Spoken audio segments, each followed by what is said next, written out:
profession qui se veut légale dans un pays, il existe une loi qui balise son exercice. C'est la loi du 19 décembre 1990 qui contrôle l'exercice du journalisme au Cameroun, mais également toute la sphère de l'information et de la communication sociale. Mesdames et messieurs, sur Academia, nous avons un invité, Dr Ndiokou Joseph, enseignant du droit de l'information et de la communication sociale. Il viendra nous parler du rapport qui existe entre le droit et le journalisme au Cameroun, mais également, nous allons évoquer les notions telles que l'objectivité journalistique.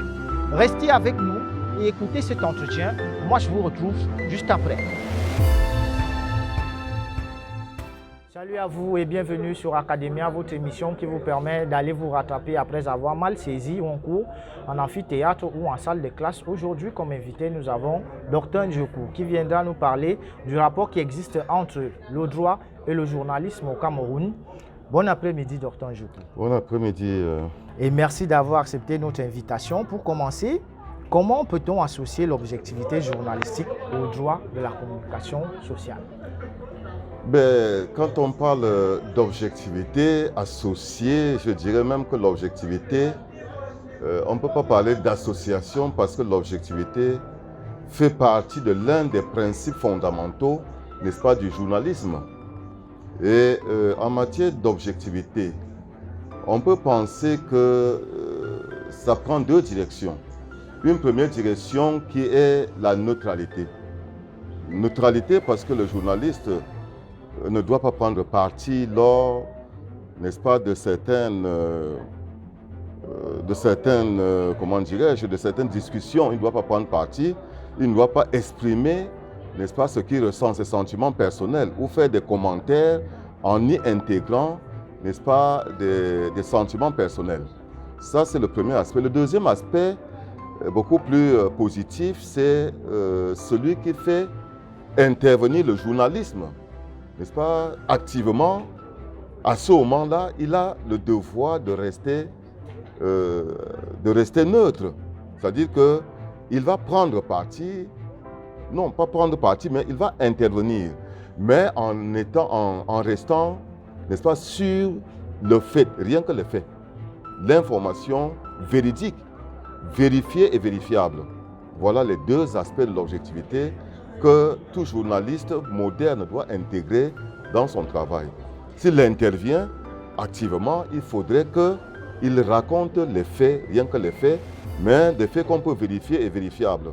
Voilà pour cette partie. Et quand on parle de l'éthique et de la déontologie en journalisme, à quoi fait-on réellement référence?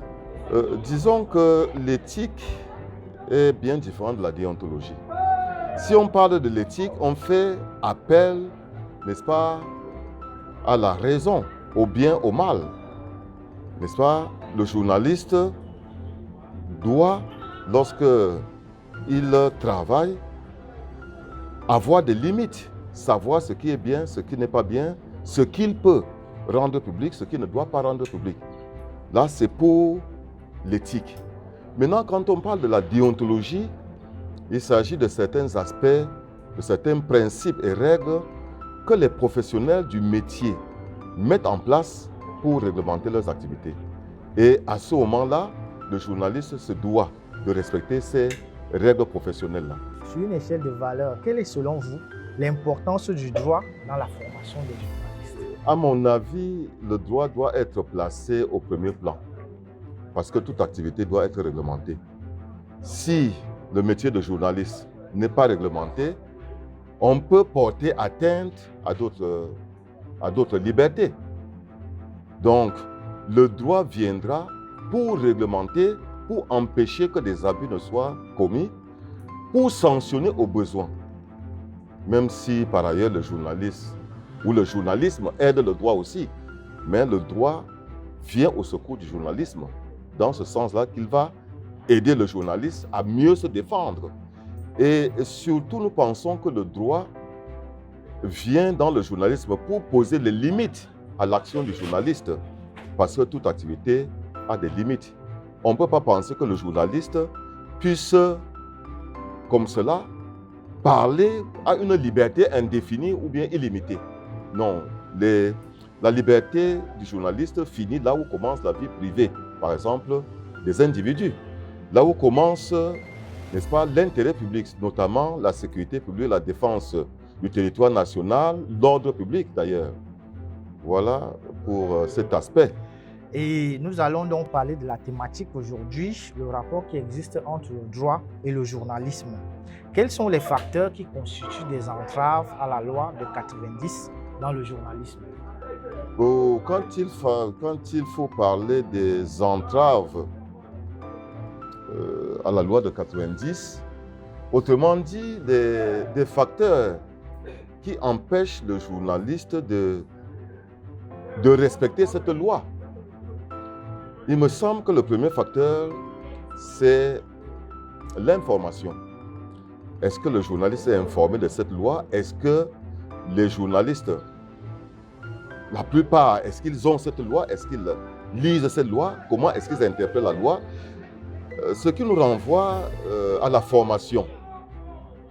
Il y a l'information, peut-être qu'ils ne sont pas bien informés de ce que c'est que cette loi. Deuxième facteur qui constitue, n'est-ce pas, un obstacle important, c'est la formation.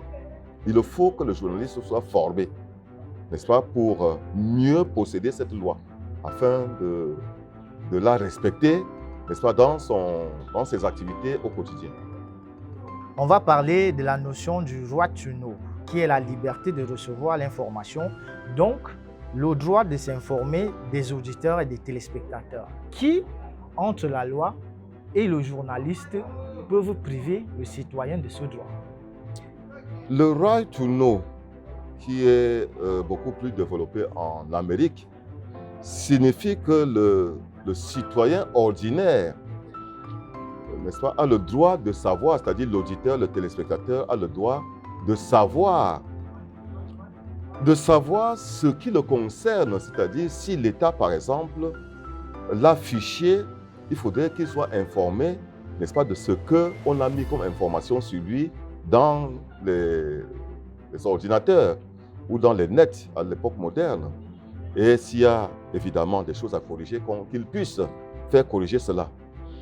Mais d'un autre côté, les gens parlent de ce right to know comme si c'était un droit de savoir, je ne sais pas, des faits qui ressortissent dans tous les domaines.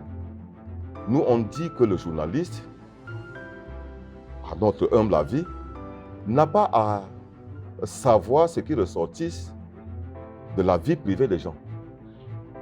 Tout comme, je ne sais pas, le citoyen n'a pas le droit de savoir ce qui se passe, n'est-ce pas, concernant la vie privée des autres citoyens, concernant les secrets de défense, concernant l'intérêt, comment dirais-je, l'intérêt public, parce qu'il y a des limites.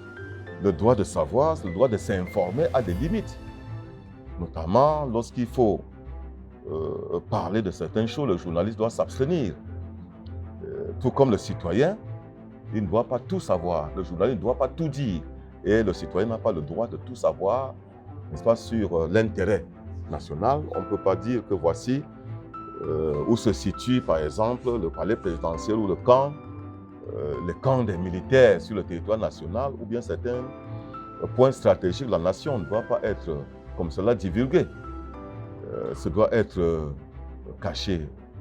Même si le journaliste connaît, il ne devrait pas le divulguer. Donc voilà notre avis là-dessus. On va finir par là, docteur. Est-ce que selon vous, parce qu'une information est considérée comme objective, qu'elle n'est pas préjudiciable? On peut dire qu'une information, même la plus objective, peut porter atteinte, n'est-ce pas, à l'intérêt privé ou à l'intérêt public. Et c'est d'ailleurs pourquoi la loi, notamment le Code pénal camerounais, interdit, par exemple, en matière de diffamation, d'apporter la preuve de la vérité de ce que l'on avance. Nous pouvons citer ici l'article 305, alinéa 2 du Code pénal camerounais, qui interdit justement qu'on puisse apporter la preuve des allégations diffamatoires concernant la vie privée des gens. Parce que la loi est là pour protéger la vie privée et en demandant qu'on rende cela public, on dévoile en réalité cette vie privée-là. Également, en ce qui concerne les, comment dirais-je, l'outrage au président de la République. La loi interdit d'apporter la preuve, n'est-ce pas, de cet outrage-là. Tout cela pour protéger la fonction présidentielle et pour protéger également l'intérêt privé en ce qui concerne les particuliers. Donc, il y a des limites, hein, parce que c'est une information légitime. Vous avez dit ceci, on considère comme diffamation, mais la loi vous interdit d'apporter la preuve de ces faits diffamatoires. Et la loi interdit d'apporter la preuve des faits diffamatoires lorsqu'il s'agit de la vie privée des gens, lorsqu'il s'agit des faits âgés de plus de 10 ans, lorsqu'il s'agit par exemple des faits amnistiés ou des faits bénéficiant, n'est-ce pas, de la grâce présidentielle. Voilà, ou pour ceux qui sont morts des découyous, comme on peut dire. Donc voilà à peu près ce que nous pouvons dire à cet effet. Merci, Dr Ndjouko, d'avoir accepté notre invitation. Vous serez toujours les bienvenus à Academia. Je vous remercie, monsieur le journaliste. J'espère que je reviendrai prochainement. Merci. Pas pour apporter beaucoup plus d'éclairage sur le droit de l'information et de la communication. Bien entendu. Merci à vous, chers internautes. C'est ici que prend fin cet entretien qui était consacré au lien ou bien au rapport qui existe entre le droit et le journaliste au Cameroun. Nous avons comme invité Dr Ndjouko, enseignant du droit de l'information et de la communication à l'Institut universitaire Scientou. Quant à vous, n'oubliez pas de vous abonner à notre chaîne et de nous suivre sur nos réseaux sociaux. N'arrêtez jamais d'apprendre car la vie ne cessera jamais de vous enseigner. Portez-vous bien.